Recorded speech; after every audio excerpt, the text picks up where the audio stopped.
His words hung in silence. The sleepers looked at Sonny with a hilarious assortment of emotions, ranging from bewilderment to shock. The young man with humorous eyes just smiled politely. To be honest, getting an ascended aspect during the first nightmare was extremely rare. He was certainly someone special, maybe even outstanding. Actually, despite their apparent differences, the young man somehow reminded Sonny of Hero, Oro of the Nine. There was a special type of calculating coldness hidden deep inside their eyes. He had encountered such people before, mostly among the veterans of various street gangs in the outskirts. They simply called this type of coldness murder math. Basically, it was a habit experienced fighters developed no matter where they were and what mood they were in. There was always a sober part of their minds constantly calculating the most efficient way of killing the person in front of them, just in case such need arises. Ugh. Why do I have to antagonize someone like that, of all people? But Sonny really had no grounds to complain. After all, he brought this on himself. After a few seconds, one of the young man's companions finally blinked and said, Friend, you must not know a lot about the spell. Caster's results are truly remarkable." Then, with a furtive glance at the remarkable caster, he added, "He is a legacy, after all. An actual, living and breathing descendant of an awakened clan." Sonny re-evaluated his opinion of the humorous young man. Legacies were known to be trained for their eventual entrance into the spell from the moment they could walk. For them, being infected was a certainty instead of a possibility. They were extremely formidable people. "Just great," he thought bitterly and made his frown deepen. "Are you trying to pull a prank on me? You call this remarkable?" The bewilderment in the eyes of these sleepers was slowly being replaced by hostility. "Listen, friend. If you don't think that an ascended aspect is remarkable, then please share with us your own amazing results. What, pray tell, was your appraisal?" Castor himself was still keeping quiet and smiling. However, his defenders were growing restless. This was exactly what Sonny wanted to happen. He smiled with utter contempt. "I would let you know, my appraisal was, it was glorious. Yes, glorious. And the aspect I acquired was of the divine rank." After that, he received a number of strange looks. No one had ever received a divine aspect before, so, of course, they were starting to think that he was a lunatic. But there was still a sliver of doubt. Maybe that strange guy was a descendant of a powerful clan, a peerless prodigy. Maybe his appraisal was, indeed, glorious. Sonny had to dispel that tiny bit of doubt. "Mind you, I'm not some lofty legacy. I'm from the outskirts. I've never even received combat training. All that training and he only got an excellent. What did he do during the nightmare? Pick his nose the whole time." The expressions of all the sleepers that were listening to his bragging instantly changed. An outskirt rat with no training? Yeah, sure. Who was he trying to fool? Finally, with the same polite smile, Castor spoke. "Glorious. That is interesting. Would you mind telling us what were your achievements in the nightmare?" Sonny grinned. "Sure, no problem. First of all, I killed an awakened tyrant. Every cost him a couple of moments of intense pain, but he didn't let it show on his face. His expression was nothing but smug and confrontational.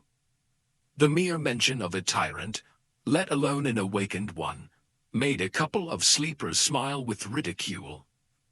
"Oh, really? How did you kill him?" An arrogant look appeared on Sonny's face. How? Let me tell you, I didn't even have to lift a finger. I just spat, and it was torn to pieces. Which was true.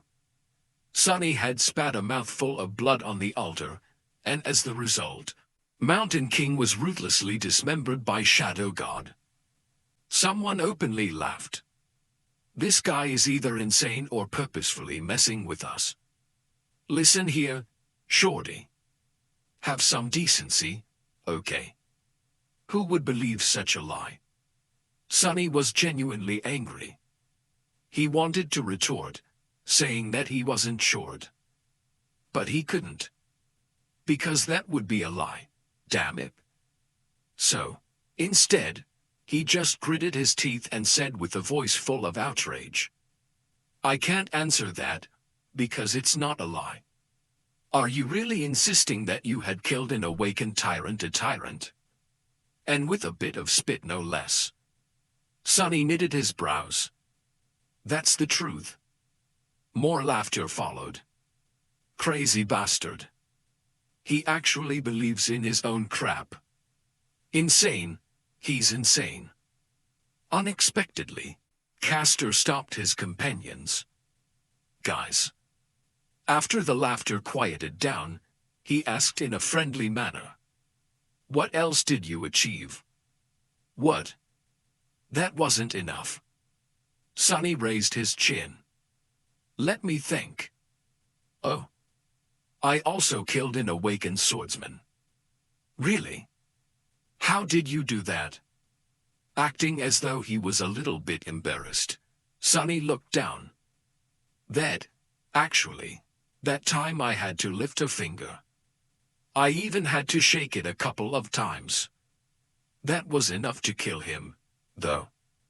He was holding the silver bell between his fingers, which led to Hero being attacked and eventually killed by the tyrant. So, technically, all his statements were true. What a crackpot. Ha! Can you believe this idiot? Poor bastard.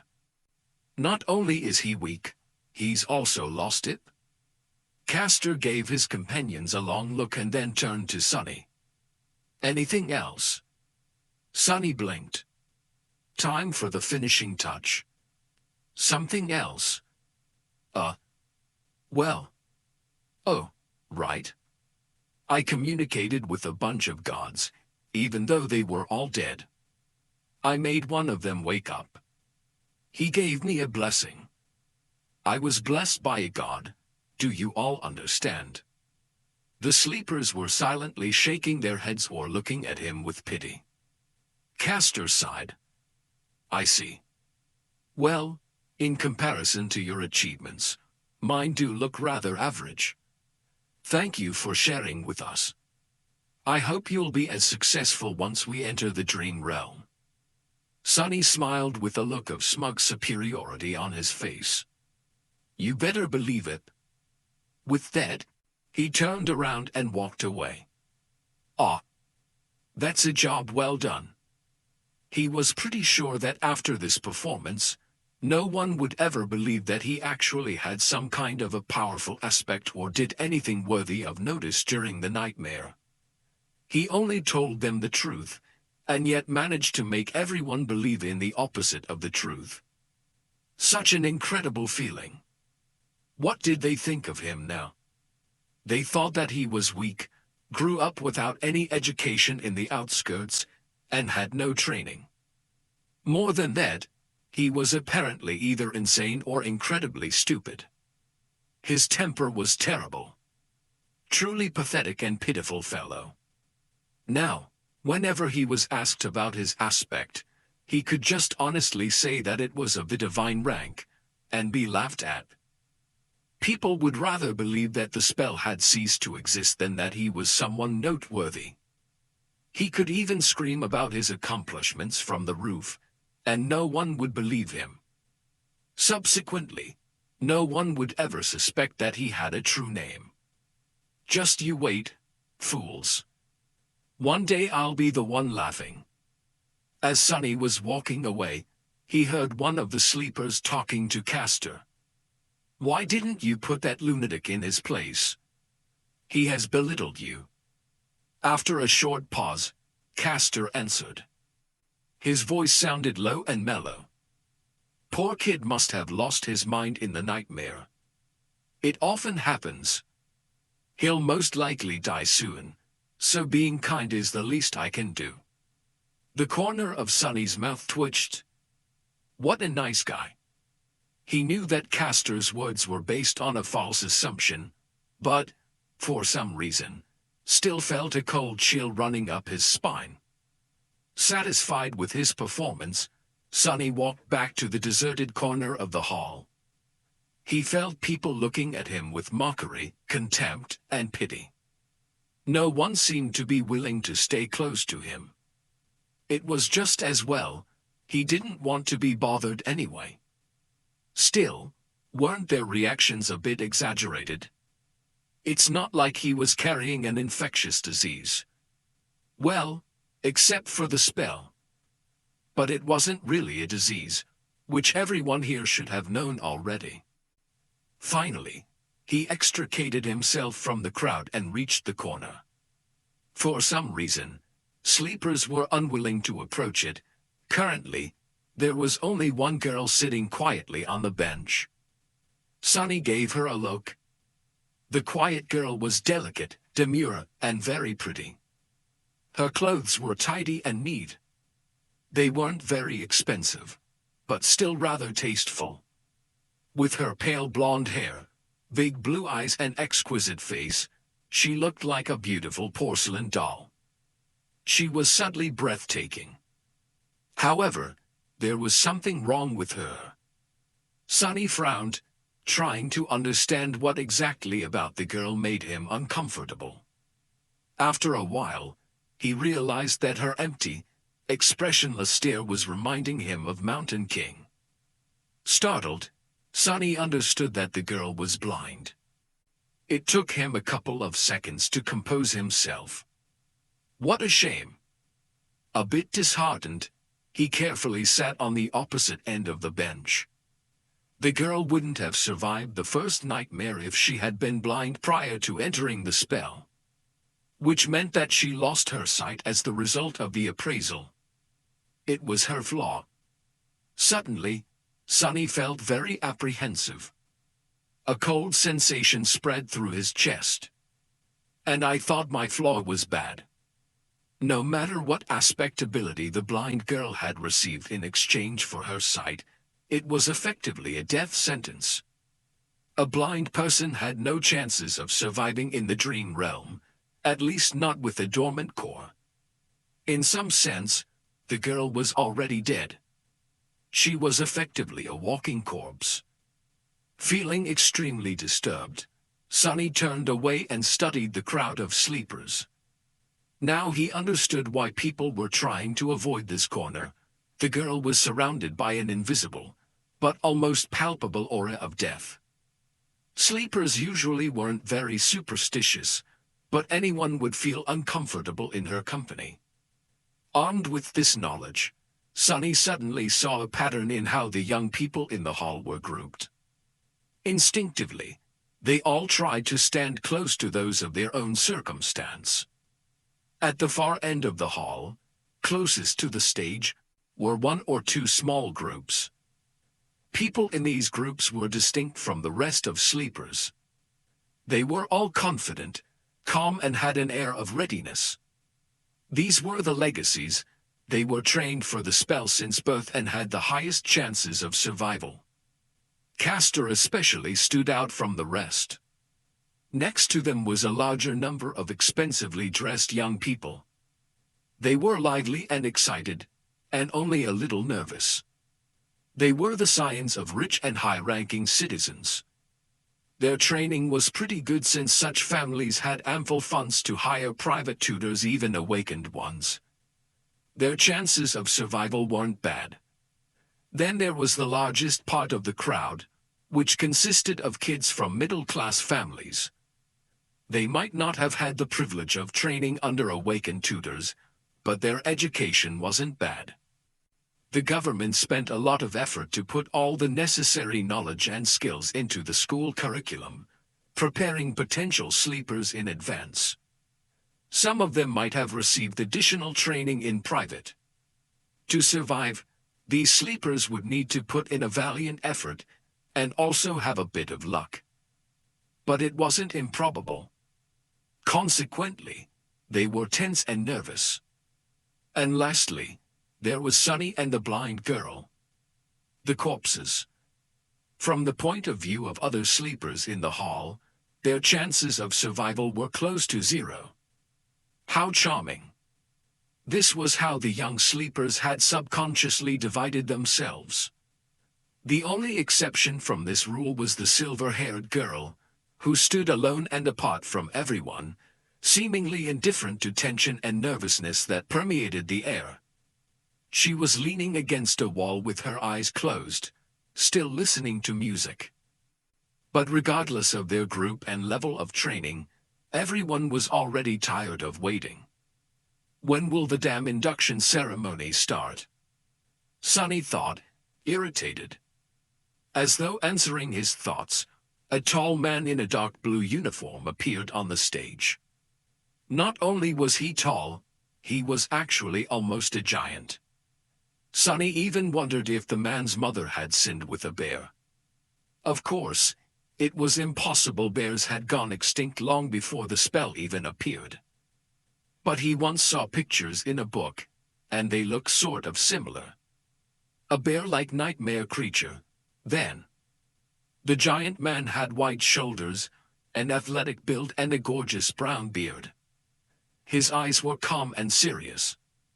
After reaching the center of the stage, he gave sleepers a long look. When his gaze reached the deserted corner, Sunny suddenly felt nervous. I sure hope he doesn't have a telepathic ability. Otherwise, he might separate me from a limb or two on behalf of his mother. The man didn't pay Sunny a lot of attention and returned his gaze to the front rows of the crowd. Finally, he said in a deep, reverberating voice, "I am Awakened Rock. Sleepers, welcome to the Academy." Everyone listened without making a sound. In less than a month, you will be summoned to the dream realm. Some of you might think that you are well prepared. You're wrong. The spell is merciless and cunning. The moment awakened begin to think too much of themselves, they die. I've seen countless sleepers like you lose their lives. I've also seen experienced masters lose theirs. Even saints are not assured to survive. Thanks for the encouragement, Sunny thought sarcastically. In the following 4 weeks, we will do everything in our power to increase your chances of survival. You will receive training from the best instructors in the world. However, don't be misled by their fame. In the end, whether you return from the dream realm alive depends only on one person, you. The responsibility to survive is yours, and yours alone. Except for the legacies, sleepers were looking at each other with growing fear in their eyes. Awakened Rock continued. You are not children anymore. It's a shame, because you ought to be. But the spell has decided otherwise. You have been to the first nightmare, so you already know what it's like. Your parents, your teachers, and your friends can't help you anymore. Haven't had any of those in a long time. While listening to Rock's speech, Sunny couldn't help but feel a little excluded. It was all old news to him. However, he understood the instructor's purpose. He had to make young sleepers afraid, because fear was the only thing that would keep them alive. Finally, the speech got to the important part. Awakened Rock paused, giving kids listening to him a few moments to digest his words. Then, with a short nod, he continued.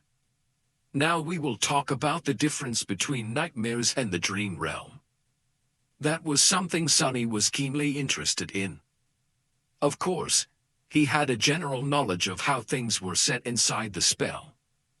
But the first nightmare had already shown him that reality was different from how it was portrayed in popular culture in a number of small, but infinitely important ways. He needed to separate truth from the myths. And, of course, it was very advantageous to hear it from the mouth of someone who had actually been to the dream realm. So Sonny was all ears. Awakened Rock began to speak. Most people are aware of what nightmares are because they have an impact on the real world and their lives. All of you have been warned before entering the first nightmare that, should you perish there, a nightmare creature would be allowed to cross the threshold and enter reality. Yup, that was the reason why Master Jet had to wait patiently by his side, prepared to deal with the monster if it appears. First nightmares are unique, because each of them is individual. That's why only a single creature can appear. However, starting from the second nightmare, things become much more dangerous. These nightmares are not tied to an infected person. Instead, they are born in the dream realm. While the seed of the nightmare is growing, any number of awakened can attempt to conquer it. Hunting down nightmares was the main responsibility of the awakened. Sonny knew that much. Should they all die or fail to find the seed before it matures, a gate will open in the real world, letting through countless monsters. You all know the consequences. Other awakened will be forced to withstand the onslaught on this side, but then there can be massive destruction or losses among the civilian population. Opening gates were something that every person on the planet feared. It was also the second disaster brought upon by the spell after the initial appearance of the nightmare creatures. The main difference was that, in that initial wave, there were only dormant beasts. However, gates had ranks of their own, and any type of creature could potentially step through. Not long before Sonny was born, a rank 5 gate opening left a whole continent uninhabitable. Luckily, high-rank gates were very rare. Awakened Rock's voice grew solemn. So it is not wrong to say that the purpose of the awakened is to enter the dream realm, seek out maturing nightmares and close them before any harm could befall the real world. From this, you can see that the dream realm and the nightmares are connected, but are not one and the same. If nightmares are the destination, then the dream realm is the road. But it is also so much more. Very romantic. Does Awakened Rock have poetic inclinations? Simply put, the dream realm is a world. It is vast, mysterious, and mostly unexplored. It is also dead. There is no life out there except for the nightmare creatures, corrupted ecosystems, and now us. But it wasn't always dead. We can tell that once, a long time ago, the dream realm was home to several primitive civilizations. There are a lot of ruins buried in its soil. From what Sonny knew, those lost civilizations were not really primitive. It's just that their development was centered around soul cores and mysticism as opposed to technology. So, basically, miracles and magic. What were their names? How did they fall? No one knew. Maybe they were destroyed by the spell. We don't know if the dream realm exists inside the spell as one of its illusions, just on an unimaginably larger scale, or if it's real, with the spell only serving as a pathway between two realities. However, we do suspect that the illusions conjured up inside the nightmares are based on its history. They are replicas of past events, somehow reconstructed from the depths of time. So, there might have been a real slave caravan on that Black Mountain once, a long time ago. Sonny remembered how time seemed to move in reverse at the beginning of his nightmare. He thought about how things would have ended up without his involvement. Did the nameless temple slave perish in Mountain King's Maw with the rest of the caravan? Somehow, he felt that the nameless slave was not that simple. Otherwise, Why would the spell remember him? And what about Hero? Was he able to escape? I wonder. There are 4 main differences between the dream realm and the nightmares. Firstly, it doesn't have a story. There is no predetermined conflict you are forced to resolve. You can move freely and explore, provided that you have the strength to stay alive in the wilderness. Most people tend to stay close to one of the human citadels. That's good to know, Sonny thought, unconvinced. Sure, there were no predetermined conflicts in the dream realm. But with his fated attribute, he was pretty certain to end up in some kind of trouble. So that freedom Awakened Rock had mentioned was relative in his case. Meanwhile, the instructor continued.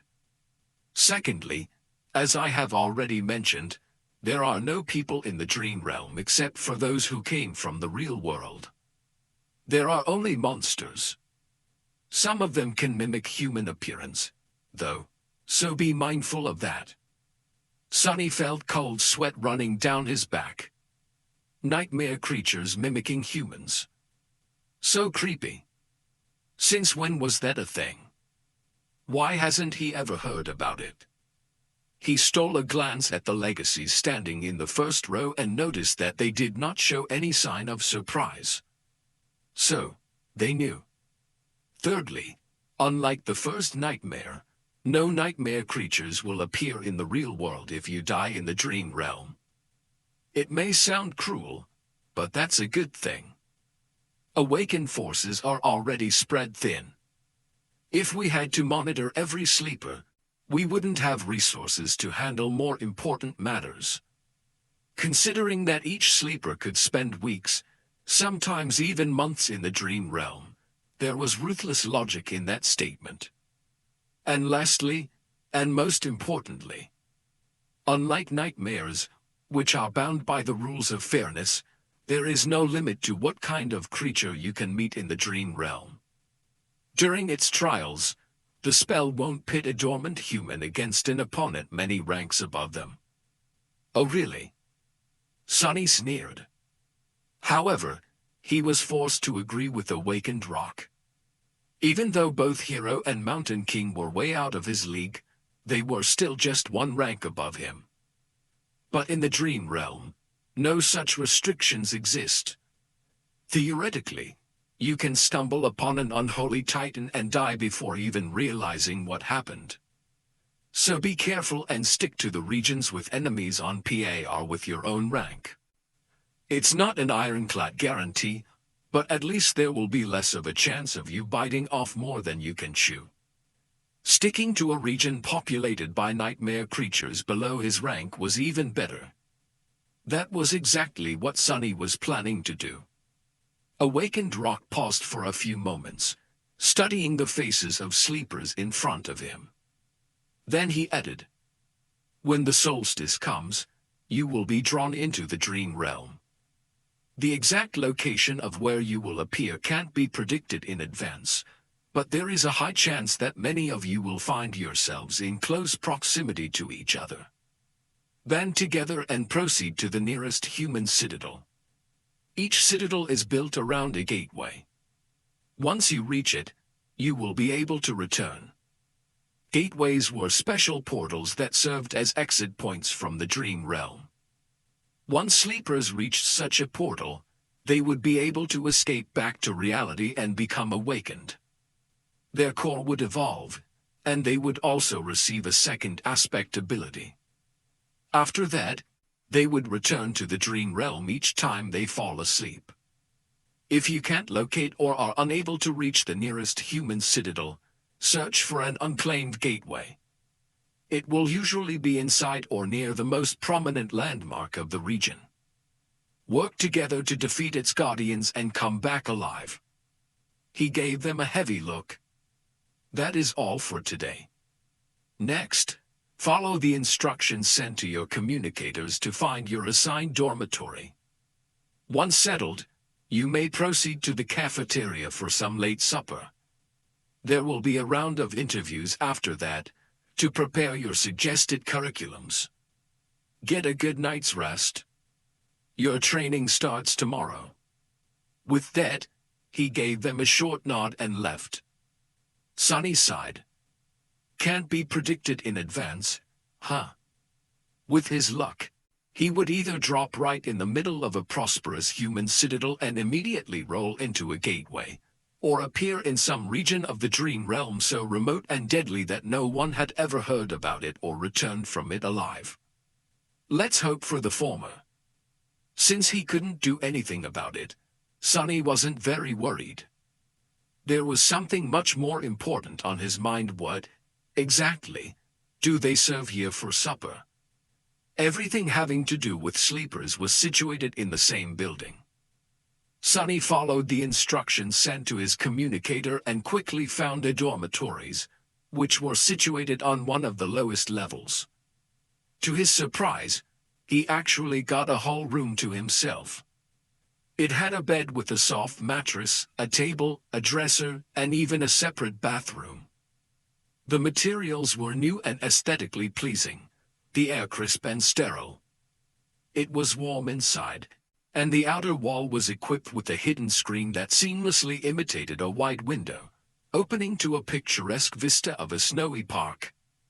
There were even several sets of clothes with the Academy emblem provided to him for free.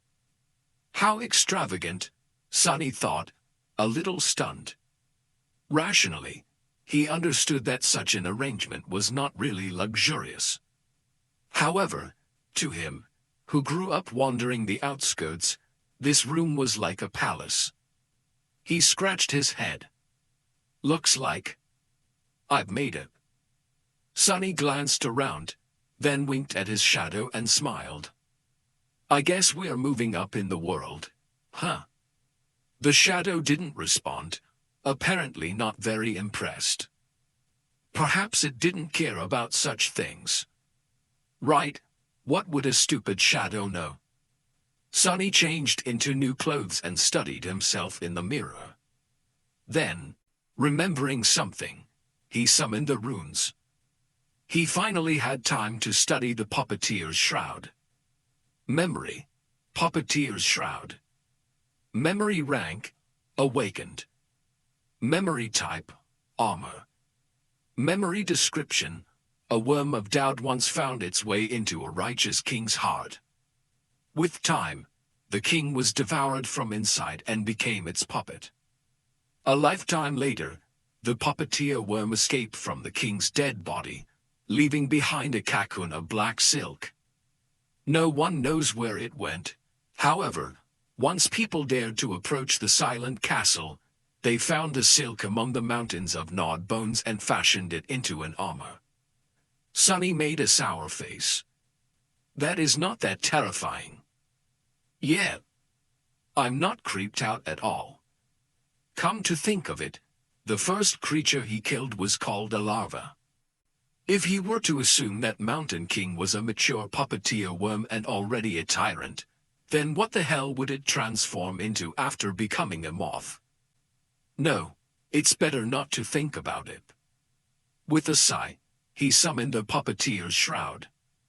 Thin black threads immediately appeared around his body and wrapped it into a set of armor.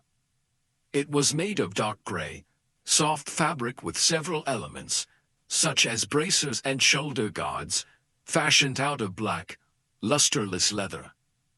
The armor was light, understated and did not restrain his movements at all.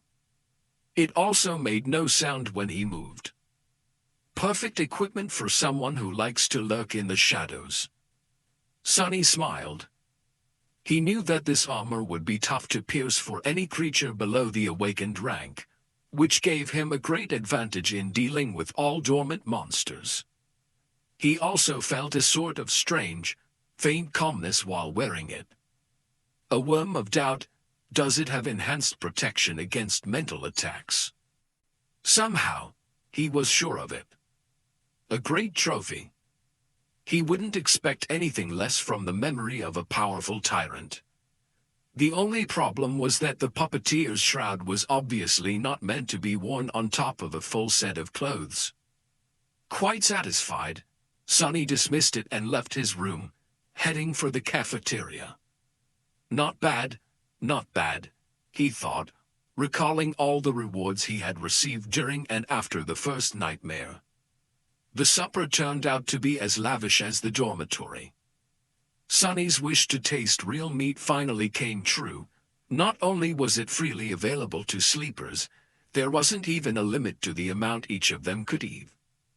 More than that, there were rice, bread, various side dishes, sauces, fresh vegetables, fruits, and all kinds of delicious beverages.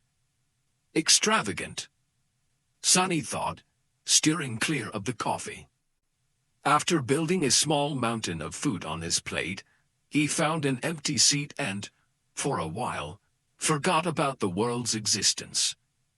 As juicy, textured, perfectly seasoned meat filled his mouth, Sonny's vision suddenly was full of stars. He had to hold back an exhilarated moan. And to think, he could have lived like that for a whole year. Damn spell, why didn't you infect me a few months ago? He concentrated on the food, decimating the whole plate in no time. Satiated and more than a little gorged, Sonny longingly looked back and thought about getting another serving. But it was already time for his appointment with the academy personnel. Full of regret, he stood up and left the cafeteria. Soon, he found himself in a small office, sitting across from an administrative worker. The worker was very friendly, and started the interview right away. Just like Master Jet had warned him, Sonny was offered psychological counseling again. Remembering her advice, he refused, and the interview smoothly switched to questions about his aspect. He didn't want to give up information about his abilities, but also knew that he had to tell the worker something. Luckily, the questions were worded in a way to put sleepers at ease. As such, most of them started with nice and polite preambles like "would you like to tell me" or "if you're willing to share," which gave Sonny an opportunity to give neutral answers. "Would you mind telling me about the type of aspect ability you received, as in combat, sorcery, utility?" He did mind, but had to be careful. I'm not sure. I haven't had time to understand it well." "That's all right. Are you able to directly deal damage with your ability?" "I guess not. Earlier, I wasn't even able to harm a towel." Things went on like that. In the end, Sonny shared just enough information to create an impression that his aspect was weak, harmless, and most likely having something to do with utility. After that, he returned to his room, undressed, and went to sleep. Sonny thought that falling asleep for the first time after the nightmare would be weird, but in fact, it was surprisingly easy. Lying on a soft mattress, with his skin against clean bed sheets and a fluffy pillow under his head, he slept like a baby. Early in the morning, Sonny washed up in his private bathroom and, bursting with energy, hurried to get breakfast in a happy mood. The cafeteria was a bit crowded. After filling his plate with all kinds of delicious stuff, he quickly realized that the only place he could sit was near the blind girl from yesterday. Her table was empty, since no one wanted to be close to her.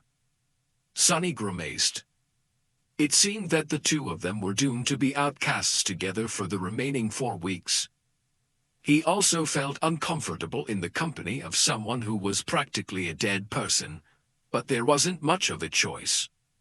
Losing his good mood, he sat at the blind girl's table and gave a precursory nod to the social worker who was helping her get around.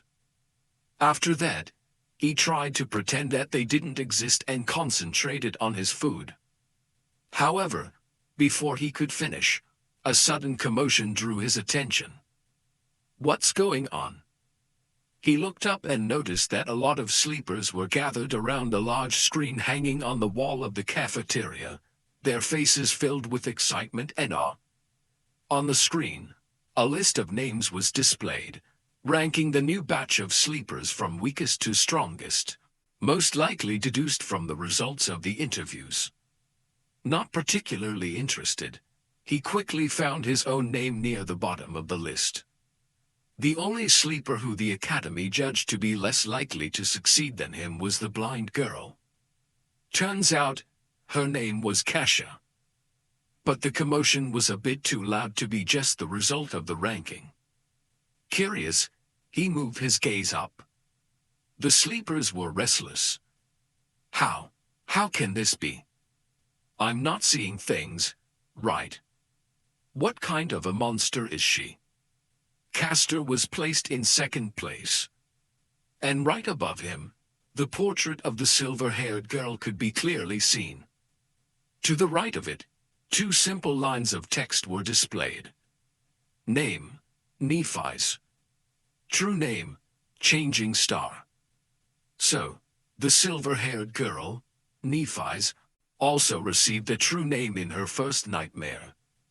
To get his own, Sunny had to deal with Hero and Mountain King while possessing a completely useless aspect, an impossible feat that seemed to have pleased the spell very much. I wonder how she had gotten hers. Sleepers in the cafeteria were struck dumb by the revelation of this achievement.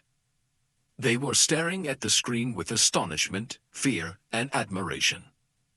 Listening to their excited whispers, Sunny felt a childish desire to scream, "Me too. I have one too." But, of course, he kept quiet. Looking around, he noticed Castor's gaze fixed on the screen. There was a strange, somber expression on the humorous young man's face. But the weird thing about it was that, as far as Sunny could tell, Castor wasn't looking at the line of text containing the true name. Instead, he was staring at the line of text that read Nephi's, as though the girl's actual name held more meaning to him than the one given by the spell. Interesting. Do they know each other? Why would a lofty legacy know someone who came to the Academy in a police-issued tracksuit? And speaking of Nephi's, where was she? Sunny glanced around the cafeteria and quickly noticed the silver-haired girl, who was sitting quietly in a corner with a cup of coffee in her hands. She wasn't paying a lot of attention to the commotion, seemingly immersed in her thoughts. Her gray eyes were serious and distant. A sleeper with a true name. That's impossible. It's technically possible. Smile of Heaven received her true name in the first nightmare, I think. But yeah, I'm doubtful. Maybe she lied in the interview. Are you stupid? If it was that easy to deceive the administrators, the crazy pervert from yesterday would have been in the first place instead. Sunny's face twitched. Crazy pervert, huh? Well, why don't we just ask her? Suddenly, there was a deafening silence in the cafeteria. Following the suggestion, sleepers stopped talking and turned around, staring at Nephi's. However, no one seemed to have the courage to approach her first. Finally sensing something, she raised her eyes and looked at them with surprise. What? Even the blind girl, Kasia, turned in the direction of her voice. After a couple of moments, Castor suddenly walked over and made a small bow. Lady Nephi's. I am Castor from the Hanley clan. I see that your trial went well. Lady. Why is he addressing her that way? And he had to introduce himself, so they don't know each other? Interesting. Nephi seemed to be a little bit perplexed by the question. After thinking for a while, she smiled brightly and shrugged. It is what it is. Castor awkwardly returned the smile. I see. I am very glad that you returned unharmed. Not that I doubted your abilities. Nephi's nodded. Thank you. After that, she returned to her coffee, indicating that the conversation was over or simply oblivious to everyone's attention. Sonny sighed. How mysterious. There were a lot of thoughts on his mind.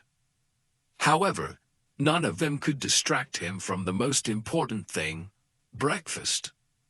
A few seconds later, he had forgotten all about the awkward dynamic between Castor and Nephi's and was happily shoveling down his food.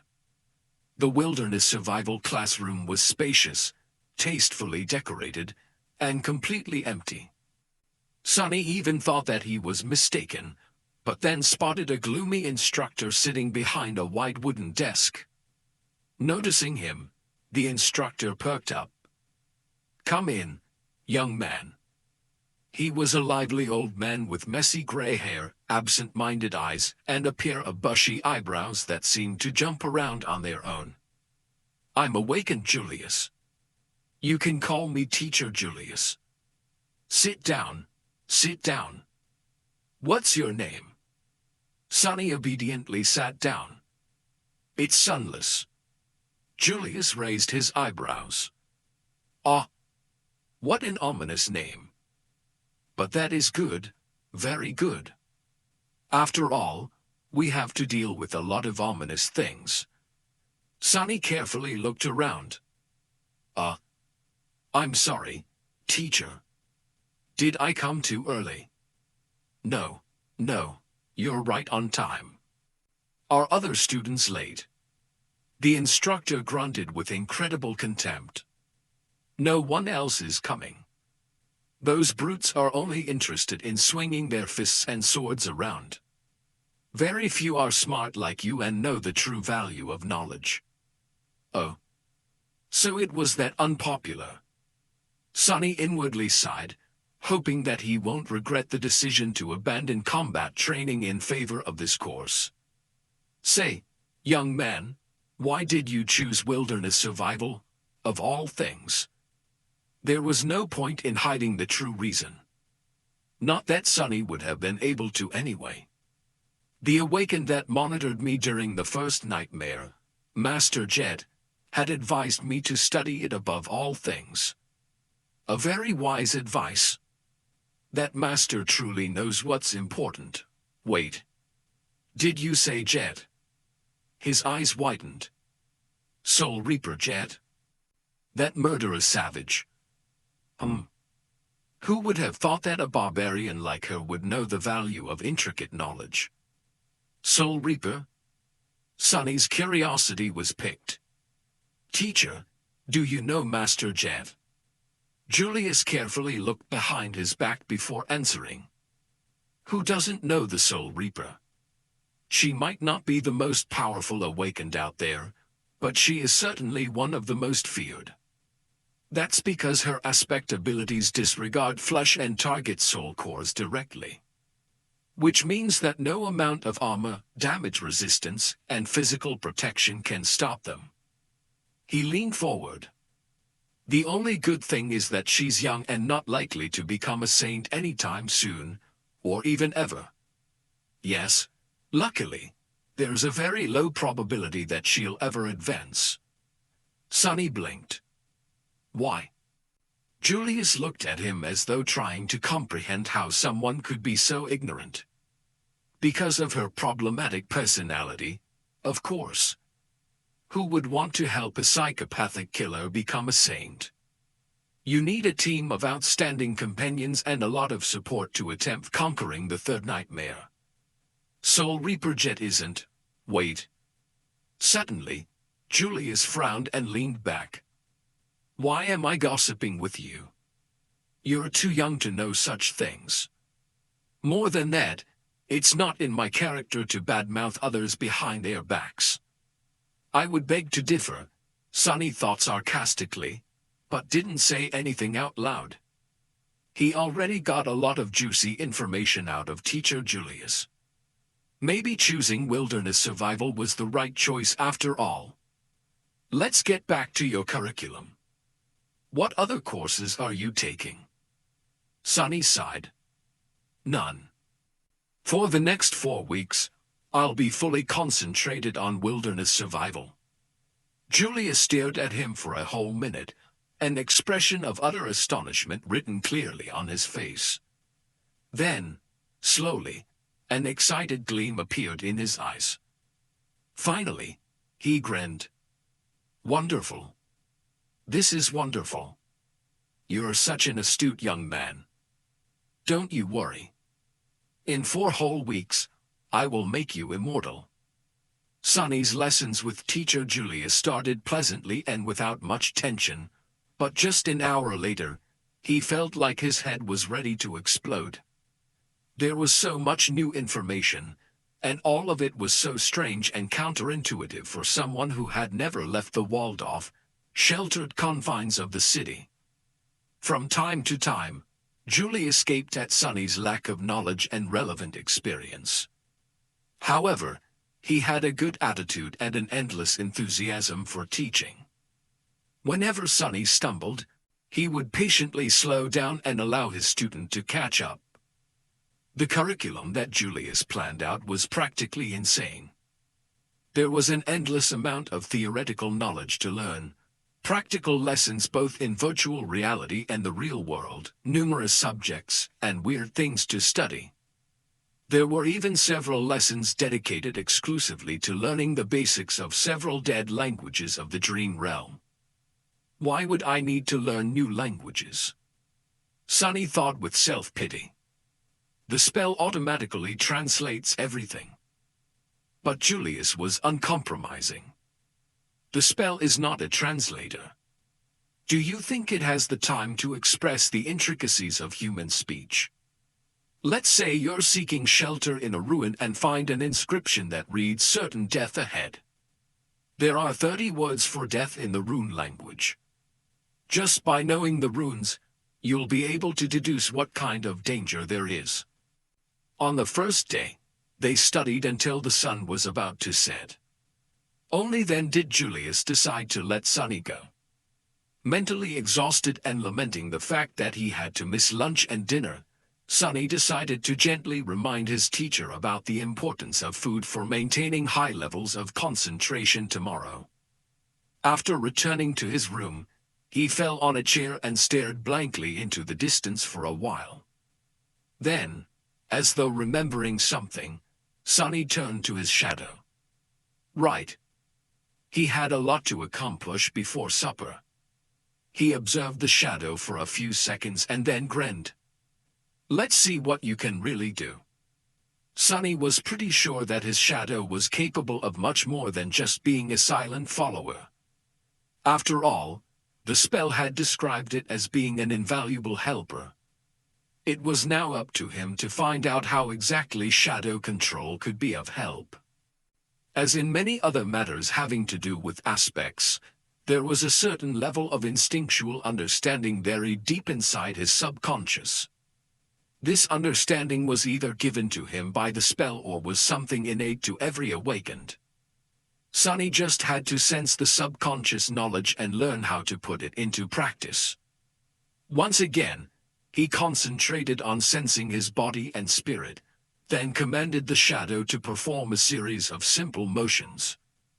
With each of them, he was growing more and more familiar with the feeling of controlling the shadow.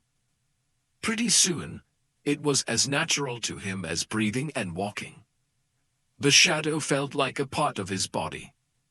Satisfied with this initial result, Sonny carefully gave it a new command. Without pause, the shadow separated itself from the soles of his shoes, walked to the other end of the room and turned around, staring at him in slightly mocking silence. Sonny was left without a shadow. This is not scientific at all, he thought with an amused smile.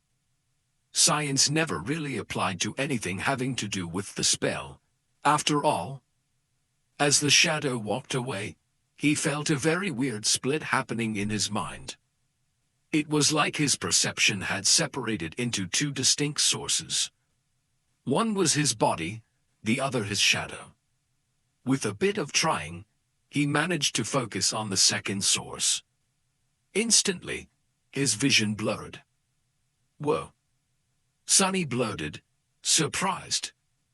Whoa, the shadow heard from the other end of the room. Sonny blinked. In his mind, there now existed two pictures. One was of his room's door, with an indifferent shadow standing in front of it.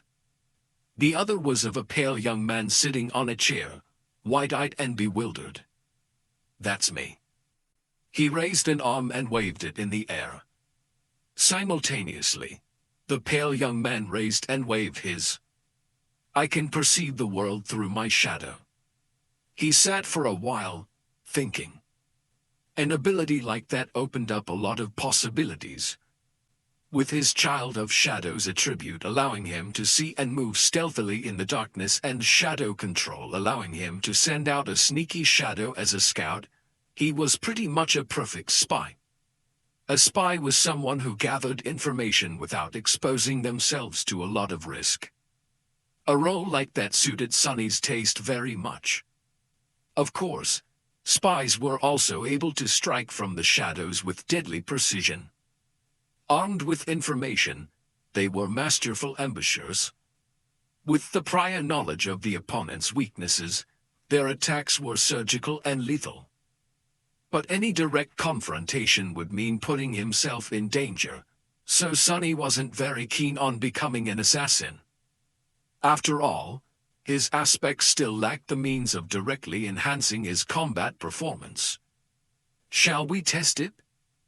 He looked at the shadow and gave it a command.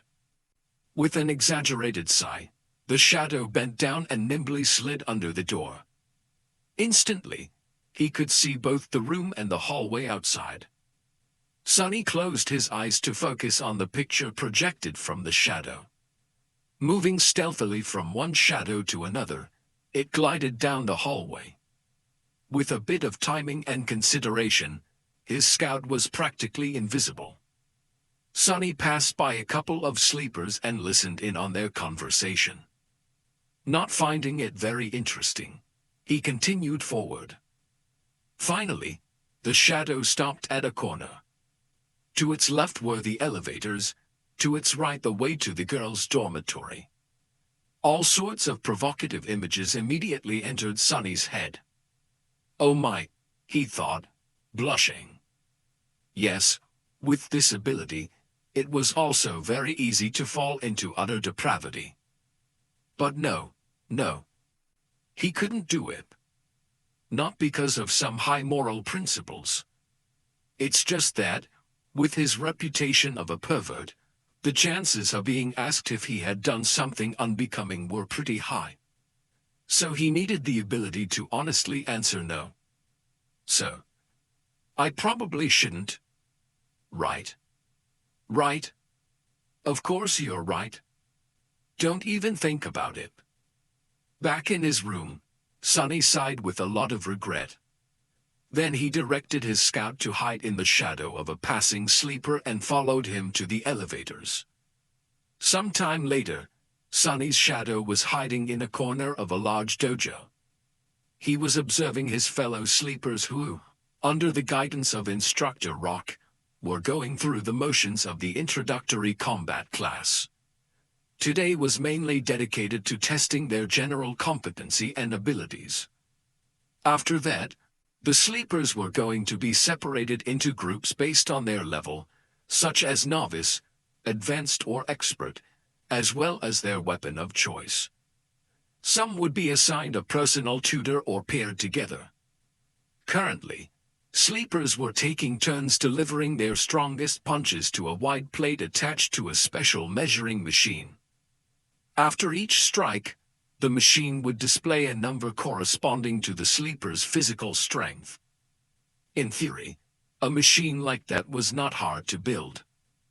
However, considering that many of sleepers had combat-oriented aspects that enhanced their might in a variety of ways, it was actually a marvel of engineering and durability. Their technique and training also affected the final result. Most people were getting numbers ranging from 10 to 14.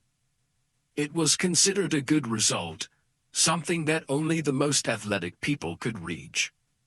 However, a lot of sleepers, obviously those with enhancing aspects, were able to achieve a score of 15 or even 16. I would probably get 10 or 11, Sonny thought, feeling a little bored. Then he suddenly perked up, noticing that it was turn for Nephi's, the highest-rated sleeper of their batch, to strike the plate. The slender girl approached the machine and, without much preparation, delivered a sudden, crushing blow. Sonny wasn't very well versed in martial arts, but even he was impressed by the flawless economy and speed of her execution. She had a lot of training. Nephi's was becoming more and more intriguing. What's her actual background? After a short pause, the machine displayed the result, 16. Sonny felt a bit disappointed. Not that impressive. I was expecting more. She was the proud bearer of a true name, after all. After that, only Castor remained. This time, Sonny couldn't even see the flying fist, it was just too fast. The machine trembled and took more time calculating. Finally, 2 numbers appeared. 21. Everyone gaped at the display, stunned. More than a few admiring looks were thrown at Castor, who simply bowed and took a step back. Instructor Rock smiled. Not bad. Now, we will move to sparring and evaluate your general level of training. I need 2 volunteers to begin. Nephi's was the first to step forward and walk to the center of the ring. A couple of seconds later, a tall and extremely muscular sleeper followed and faced her. The rules are simple. Make your opponent's back touch the floor or throw them out of the ring. Use whatever abilities and techniques you find appropriate. Oh, the show is starting. Watching sleepers fight each other was not only entertaining, but could also provide Sonny with knowledge of their powers. Back in the room, he leaned forward and rested his chin on his palms. Go Nephi's. The tall guy attacked without wasting any time. His muscles bulged, threatening to tear the soft fabric of his white dobok. He advanced like an unstoppable mountain, sending a vicious kick flying. A second later, he was lying on the floor with a dumbstruck look on his face. Nephi's didn't even change her stance. Instructor Rock gave her a cheerful look and grinned. Next. What followed could only be described as a massacre. One after another, Nephi's managed to defeat almost every single sleeper present in the dojo. She didn't seem to be faster or stronger than them, but each time someone entered the ring to fight her, they would inevitably end up beaten and thrown to the ground. Sonny watched the process with a growing sense of amusement. However, at some point, even he felt a bit of unease. Nephi's moved with the calm precision of a battle machine. Her technique was clean, graceful, and ruthless. No matter what type of attack was thrown at her, she was able to either predict or instantly react to it, then deflect and turn it against the attacker with the minimum amount of effort. It didn't matter whether her opponent was poor, rich, or a legacy. Everyone would end up dealt with in a matter of seconds. What's more, through the whole process, the composed expression on her face didn't even change once. It was like Nephi's was made out of metal. Is she even human? Sonny thought, suddenly apprehensive. What was he going to do if this changing star were to end up as his enemy? The best course of action would be to run away. Or better yet, try not to antagonize her, to begin with. After all, the sun was also a star, and shadows didn't mix well with sunlight. Finally, Castor was the last one remaining once again. However, he didn't seem to be perturbed by the miserable failure of every other sleeper. With a soft smile on his lips, the young man stepped into the ring. Castor and Nephi's faced each other. Their eyes locked for a few seconds, and then Castor slightly bowed. "Lady Nephis, please excuse me in advance. What is he going to?" A moment later, Sonny opened his eyes in shock. It seemed like Castor suddenly ceased to exist. However, it was only an illusion. The truth was that he was just moving so fast that the human eye wasn't able to keep up with his movements. If it wasn't for the special properties of shadow sight, Sonny wouldn't have been able to perceive anything either. Even then, he only noticed a hazy blur streaking through the air. In a fraction of a second, Castor covered the distance between him and Nephis and delivered a devastating blow. However, despite his astonishing speed, she somehow managed to react in time, slightly turning her body to deflect the strike. But it still wasn't enough. Although Nephis had managed to avoid being hit squarely in her center of gravity, Castor's fist ended up connecting with her shoulder, sending the girl into a spin. Not wasting any time, Castor disappeared again. His plan was very simple. While Nephis was still under the impression that the enemy was in front of her, he was going to use his unnatural swiftness to circle around and attack from the back. The young man appeared behind the oblivious girl, ready to finish the fight with one decisive strike. Just as he planned, she seemed to be preparing to attack in the direction he had been seen just a split second ago.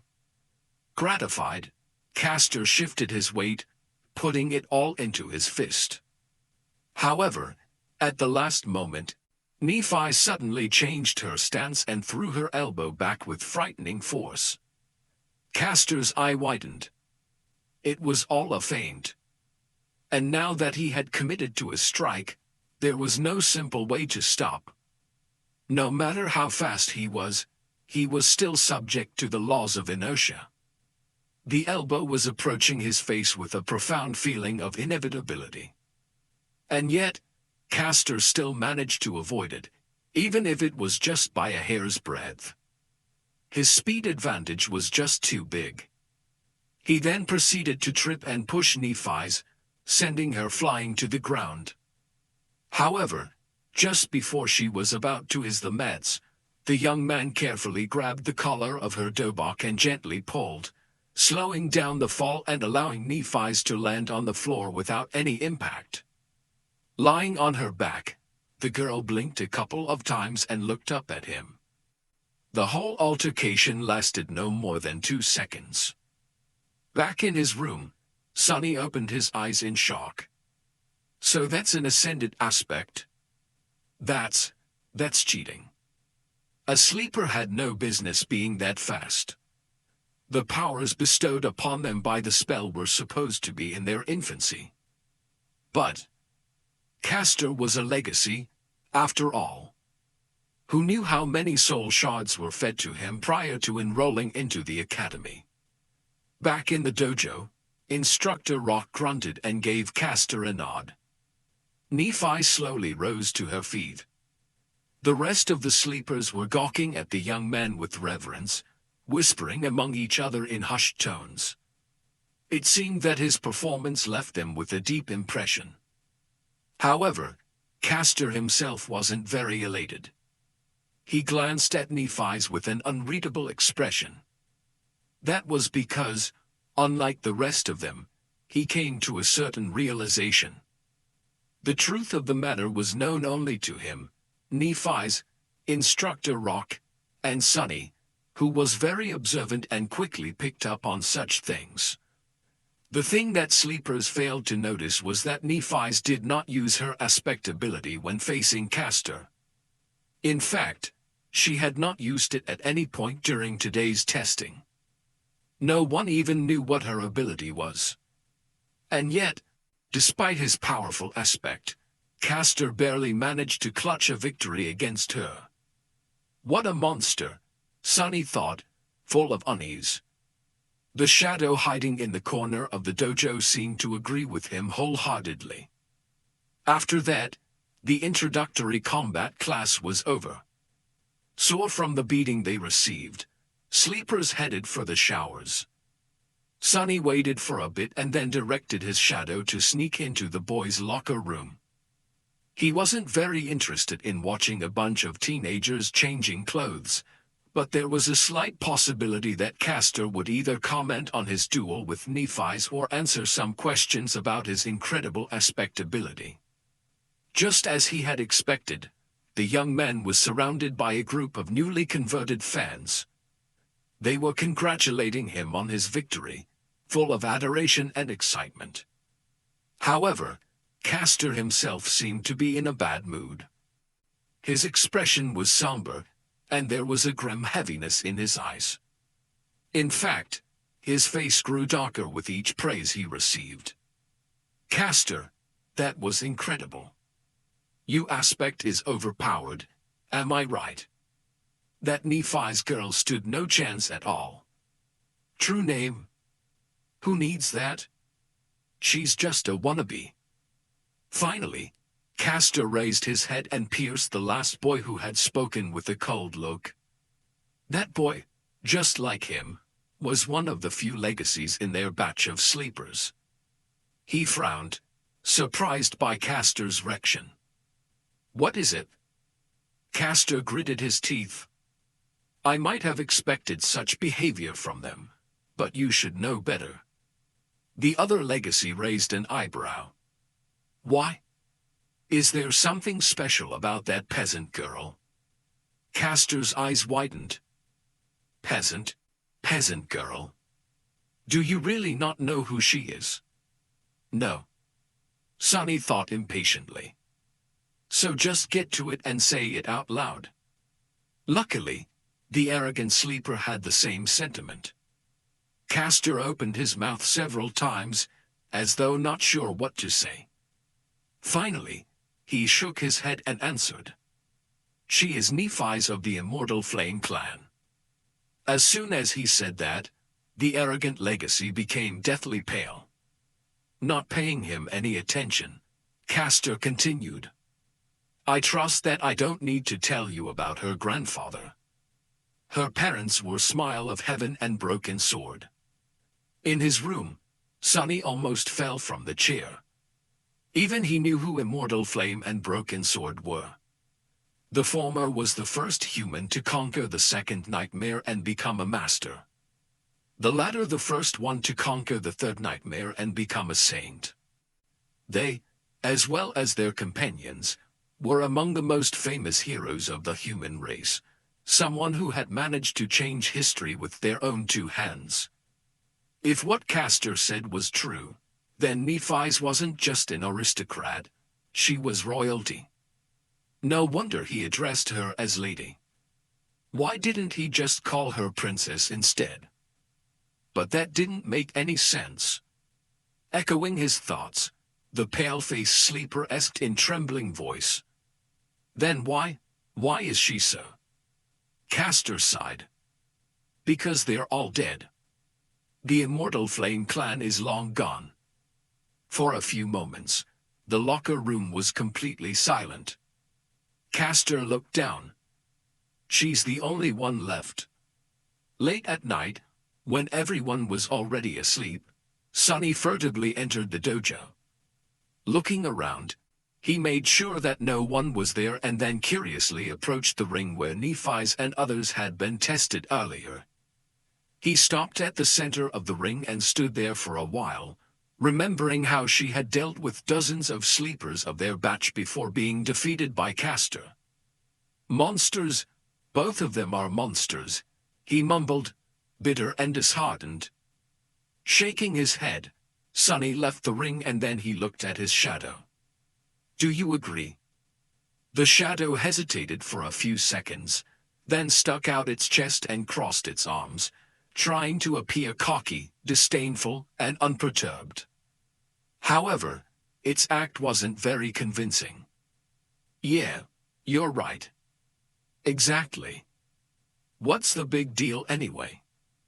Both Immortal Flame and Broken Sword, Nephi's father and grandfather, were as monstrous in terms of power as one can get. But they still failed to protect their family from being eviscerated. So, power wasn't that important in the end. Even royalty was not safe from the cruelty of the world. Sonny sighed and proceeded to the measuring machine. Making a fist, he swung it and delivered his best punch. The machine hummed for a few seconds and then displayed a single number. 9. Oh, come on. I deserve a 10, at least. Feeling very indignant, he struck the plate again, almost hurting his fingers. However, the result was the same. Damn it! Sonny paced for a bit, trying to control his anger. It seems he was destined to be a weakling.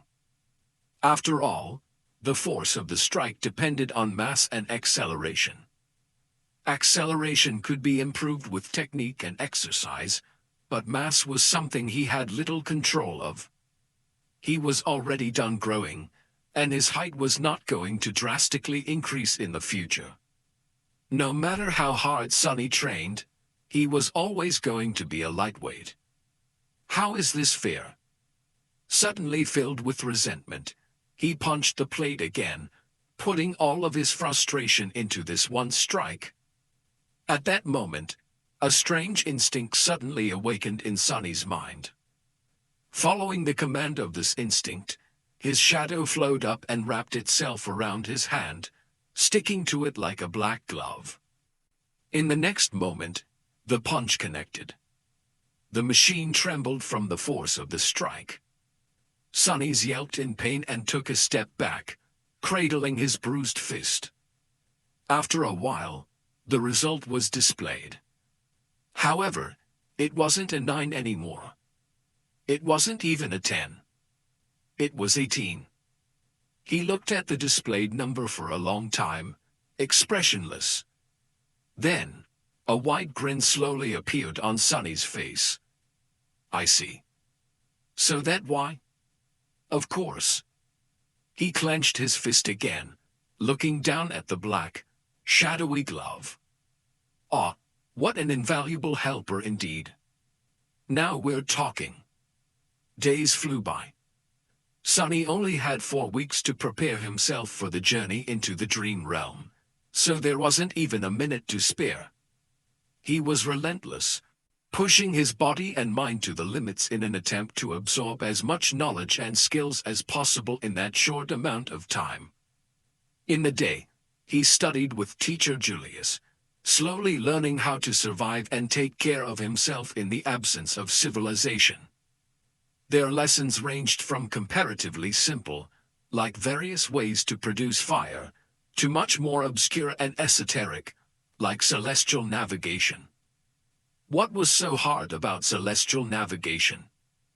Well, as it turned out, the dream realm was not consistent in terms of star geography. Different regions had different stars and constellations, as well as a different number of moons. While the sun seemed to be the same, its behavior was highly unpredictable. Still, with sufficient knowledge, one could find ways to study the skies and subsequently navigate themselves. Most of these lessons were, supposedly, already included in the various school curriculums and known to the majority of sleepers. However, learning something from a textbook and learning the same thing from an actual awakened were two completely different matters. Teacher Julius had a habit of going much more in-depth when explaining his subject. Thanks to this time-consuming habit of his, Sonny not only learned about the what, but also often gained glimpses into the why. This nascent understanding of the underlying principles of the dream realm environments gave him the ability to face any situation with at least some measure of readiness. Even the lessons in dead languages, which Sonny had initially judged to be useless, turned out to be much more interesting than he could ever imagine. This was, in large part, because it concerned the spell itself after all. The spell communicated with humans in one of those dead languages. By knowing the language, he was able to understand its various remarks and descriptions better. The simplest example of this was Nephi's and her true name, Changing Star. While technically correct, this translation failed to properly convey the exact meaning. By understanding the grammatical structure of the rune language, it was easy to extrapolate and see that the more correct translation would have been Star of Change. More than that, there were different runes for change, each with its own connotation. Depending on what exact rune was used to relay the meaning of the name, it could also mean ruinous star or a star of misfortune. A small change in wording and connotation could mean a world of difference in real life. Sunny, who had never seriously studied before, found the process of acquiring vast amounts of theoretical knowledge strange, numbing, and exhausting. However, in a sense, it was also exhilarating. After all, knowledge was something that only the privileged had access to. It was also this authority over knowledge that kept them in the position of power, creating a vicious circle of inequality. The poor had no opportunity to study, and without the advantage of good education, they had no way to stop being poor. The weirdest part about all of this was that Sunny was now one of those privileged people. More than that, he was at the pinnacle of social hierarchy. Not only had he gained access to an unlimited amount of knowledge, but even his basic needs like food and shelter were also taken care of by the government, allowing him to fully focus on the single goal of developing himself as an awakened. This sudden transformation would have sent him into a whirlpool of philosophical reflection if he had any time to spare. But he didn't, because teacher Julius also insisted on holding practical lessons every other day. Even if some of them had to be done in virtual reality simulations, he insisted on using the full immersion stations with enhanced physical feedback. As a result, Sunny was bone-tired and utterly exhausted. The good thing was that with such amount of exercise, coupled with his newly reforged body, Sunny had never been in better shape. Even without combat training, he could feel his strength, stamina, and agility improving by leaps and bounds. Basically, the peculiar rebirth he had experienced after completing the first nightmare had enhanced the innate potential of his body, bringing it to the peak of the human condition. However, it was up to him to realize that potential with sweat, effort, and a lot of hard work. Practical application of wilderness survival techniques provided him with the opportunity to do so. And as though this wasn't enough, Sunny secretly collected information about other sleepers and practiced shadow control every night. His shadow was independent enough to be sent on scouting missions without his direct control. It would sneak here and there, listening in on the conversations and observing different classes where sleepers had to demonstrate their aspect abilities. Then, after Sunny had finished his supper and returned to his room, it would come back and share everything it had heard and seen during the day. The only problem with this arrangement was that the shadow, despite its outward snarkiness, turned out to be rather naive. It didn't quite understand how the human world worked, and as such, often failed to distinguish between useful information and meaningless chatter. So, most of the time, Sunny would receive nothing of value or juicy gossip instead of important secrets. This is how he learned that in the sleeper center, romance was in the air. After all, there were 100 beautiful young people locked underground in close proximity to each other, with the added spice of a deathly threat hanging above their heads. Many felt that life was short and it was their time to seize the day. Passion bloomed in the shadow of approaching danger. Sunny was excluded from this whole side of the thing, of course. Firstly, he had already positioned himself to be perceived as an unlikable lunatic. Secondly, he simply had no time for anything except for his lessons and training. And lastly, he was wary of getting too close to anybody, afraid that a situation would arise where he would have no choice but to divulge his true name. Apart from gathering information and slowly learning about the scope and details of various aspect abilities, and, to a lesser extent, flaws, he was also experimenting with shadow control. The results were very promising. He quickly found out that his shadow was able to enhance various objects and not only his body. If it wrapped itself around a weapon, the weapon strike harder and deliver more damage. If it was applied to an armor, the armor would become sturdier and harder to break. The enhancement was rather substantial, too. It was roughly twice as much as the initial value. All in all, this ability, if used correctly, could make him a powerhouse among the sleepers. Many combat aspects could deliver more speed or damage, many could provide more defense and protection, but none were as well-rounded and versatile as Shadow Slave. With the added utility of Shadow Sight, Shadow Step, and Shadow Scout, it was truly incredible. Just like that, day after day passed, slowly turning into weeks. Before Sunny even knew it, the winter solstice was already here. On the day of the winter solstice, Sunny woke up feeling tired and drowsy. No matter how much he tried to shake off this listlessness, it wouldn't go away. In the end, he just stayed in the bed for a while, wrapping himself in a blanket. He was already familiar with this feeling of never-ending, ensnaring sleepiness. It was the same in the days before his first nightmare. It was also quite similar to what he had experienced while slowly dying of hypothermia on the slopes of the Black Mountain. Remembering the cold embrace of approaching death, Sunny couldn't help but shiver. This was his last day on Earth, at least for a while. By nightfall, the spell was going to take him away once again, this time to challenge the vast expanse of the dream realm. What was he going to face in that ruined magical world? Would luck be on his side this time, or would there be another disaster? Ugh. There was no point in guessing. He had already done everything in his power to prepare for the inevitable. He studied hard, trained hard, and kept his secret safe.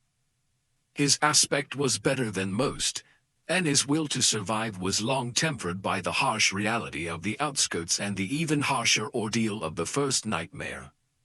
All in all, he was ready. With a sigh, Sunny got out of bed and went along with his morning routine. If this was going to be his last hot shower in a long while, he was going to really enjoy it. If it was going to be his last scrumptious breakfast for the time being. Actually, he had no appetite. The cafeteria was full of sleepers, but no one was talking. Everybody was in low spirits and seemed to be uncharacteristically introspective. There was no usual laughter or boisterous conversations, only the legacies remained calm and collected. However, even they kept to themselves.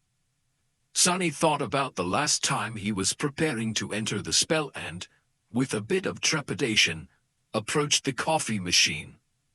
During his stay in the academy, he had long discovered that a lot of people were in a habit of adding sugar and milk to their coffee.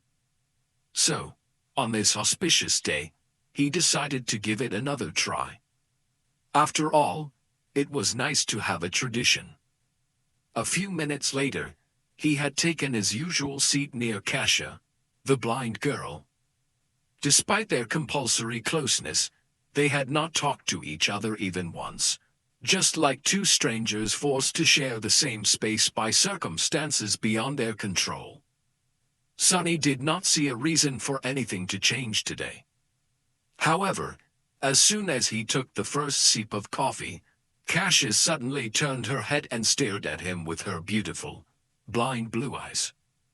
Unnerved, Sunny looked around, checking if someone else had attracted her attention, and, after making sure that there wasn't anyone standing behind him, asked, What?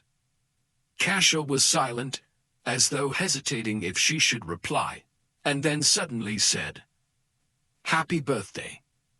What? Sunny frowned, trying to comprehend the meaning behind her words. Then, a flash of surprise appeared on his face. Oh, right. It's my birthday today. He had completely forgotten about it. He was turning 17 today. Wait, how did she know about this? Sunny gave the blind girl a strange look, opened his mouth, and then decided to let the issue go. She was just too creepy. Thanks. With a nod, Kasia turned away and seemingly lost interest in having a conversation once again. Which was for the better. Sunny returned to his coffee, finding it not too bad this time. Of course, sugar and cream were making most of the work. However, he did feel a little bit more awake after drinking it. 17, huh? Sunny was never sure that he would make it to this age alive. And yet, despite everything, he did. Life was sure unpredictable sometimes. If anyone would have told him a year ago that he was going to celebrate his 17th birthday by drinking real coffee with real milk and sugar, he would have laughed in their face. But now it was a reality. Unwillingly, Sunny remembered all the people who used to celebrate his birthdays with him, a long time ago. Before his mood turned sour, he decisively dispelled these thoughts and forced himself to smile. This is not bad. Let's do it again next year, when I'm already an awakened. Cheering himself up like that, he finished his coffee and left the cafeteria.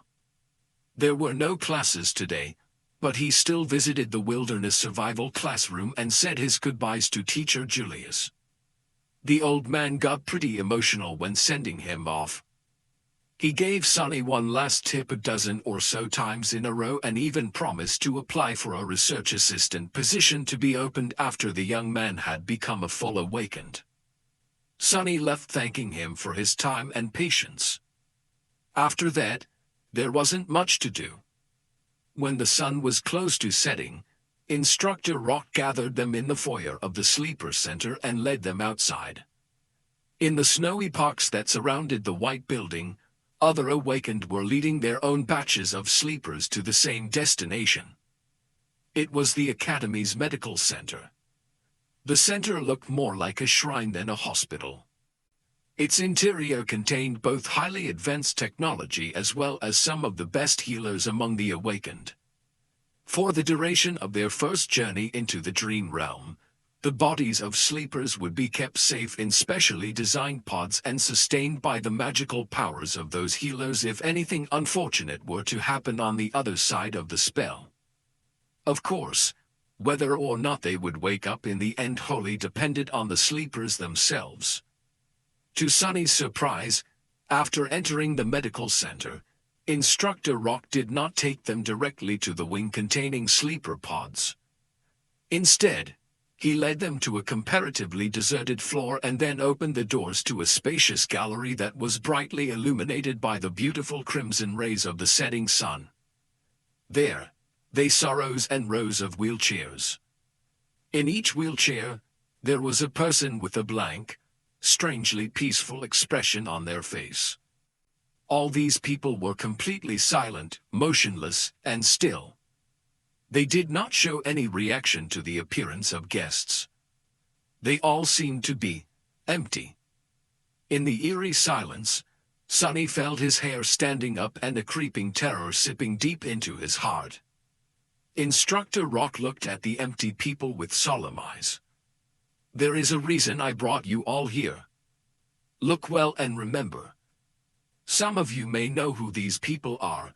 For those of you who don't, they are called Hollow. He gritted his teeth. Each one of them was once either a sleeper or an awakened. Some of them were weak, some of them were strong. Some were even incredibly powerful. All of them have perished in the dream realm. Their souls are gone, Sunny realized, horrified. If you're lucky, once your spirit is destroyed, your body dies with it. But if not, you will become just like them. Hollow. Instructor Rock glanced in the direction where Castor and Nephi stood, and then added, "So don't die out there." Half an hour later, sleepers had been led to their personal rooms and were preparing to enter the pods. In one of the rooms, the blind girl, Kasha, was helplessly trying to orient herself in the unfamiliar space, touching the walls and strange pieces of machinery with her hands. Tears were streaming down her beautiful, doll-like face. In the other room, Proud Legacy Castor was staring listlessly at the floor. His lips were moving, repeating one strange phrase over and over again. He was trembling. Somewhere else, Changing Star Nephi's, the last daughter of the Immortal Flame clan, was looking down at her hands. Underneath her skin, soft white radiance was slowly growing brighter and brighter. Her face was contorted in a grimace of harrowing agony. And finally, there was a room where Shadow Slave Sunless, lost from light, turned away from the sleeping pod and glanced down at his shadow. "Well, are you ready?" The shadow shrugged and didn't answer. Sunny sighed. "Yeah, me too." With that, he stepped forward and climbed into the pod. In the vast echoing darkness, he heard, "Welcome to the dream realm, Sunless." Sunny was expecting to first look at the place where his arrival to the dream realm was going to take place from above, just like it had happened at the beginning of the first nightmare.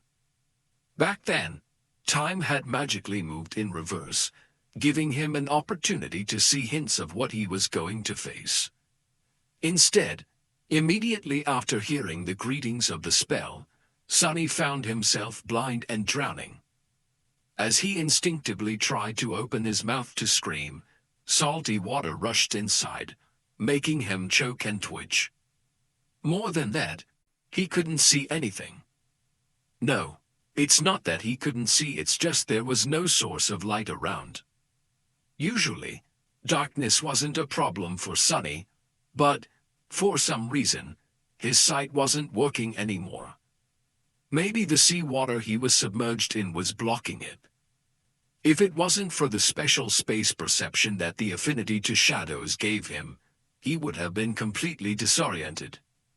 With its help, though, he barely managed to understand which side was down and which side was up. Luckily, Teacher Julius's lessons had included swimming. Swearing to thank both the old man and Master Jet once he came back, Sunny forced himself to stay calm and began to swim upward. In a few long and tense seconds, his head broke through the surface of the water. Sunny was finally able to draw in a deep, hoarse breath. "Breathe, breathe. You're still alive." After sucking in enough air to soothe his burning lungs and compose himself to a certain degree, Sunny carefully spun in the water, trying to take in his surroundings. What met him was an endless, jet-black expanse of undulating waves. Above them was an empty black sky. There was no moon, no stars, just a dark vastness of repressive nothingness. Sunny blinked a few times, cold dread taking hold of his heart. This is a sea? An ocean? Was I dropped in the middle of an ocean? No, it couldn't be. There had to be solid ground somewhere nearby. As he was gripped by a momentary panic, a remote sound suddenly drew his attention. Sunny turned around and saw a triangular dorsal fin moving in his direction. Luckily, it was still hundreds and hundreds of meters away. Wait, if it's so far away, then how come I can see it so clearly? Despite being submerged in water, Sunny still felt like there was suddenly cold sweat all over his body. By his estimation, that dorsal fin was at least 5 meters tall. It was rapidly approaching, growing visibly larger with each second. "Damn you, spell," With eyes full of horror, Sonny spun again, desperately trying to find something, anything, to save him. And there, a short distance away, he finally noticed a black mass protruding slightly above the water. Not wasting even a second on thinking, he started to swing his arms and legs, swimming in the direction of the black mass with a considerable speed. However, no matter how fast he swam, the giant shadow of the unknown creature was closing the distance between them much faster. A small part of Sonny's mind managed to preserve its rationality even when faced with this boundless, primal fear. Not allowing himself to slip entirely into panic, Sonny tried to think, and then silently commanded his own shadow to wrap itself around his body. Instantly, his speed increased twofold. Just seconds before the unknown colossus got to him, Sonny reached the black mass, stretched out his hands, and pulled himself out of the water. He rolled away from the edge, scratching his skin on the uneven rocks, and jumped in fright when the whole surface underneath him shuddered, as though something massive had collided with it. As Sonny backed out, terrifying jaws appeared from the water, with rows and rows of giant teeth, each one as long as he was tall. He opened his eyes wide, understanding that the rock he had climbed on was not tall enough to save him from the monster. Why is it even trying to eat me? I'm too small to be considered a filling snack for something this enormous. However, before the monster had a chance to attack, a colossal tentacle suddenly broke through the water and rose into the air like some strange, black tower. Before too long, it fell down, entangling the owner of the giant maw and pulling it back under the water. Sonny lost the feeling in his legs and plopped on the ground, his mouth opened. His whole body was shaking. A few seconds later, the dark sea was calm again, as though nothing has happened. The indifferent waves continued to move silently under the lightless sky. So, it wasn't trying to eat me, he realized, frozen. It was trying to run away. A few minutes later, Sonny was pretty sure that nothing was going to devour him, at least not immediately.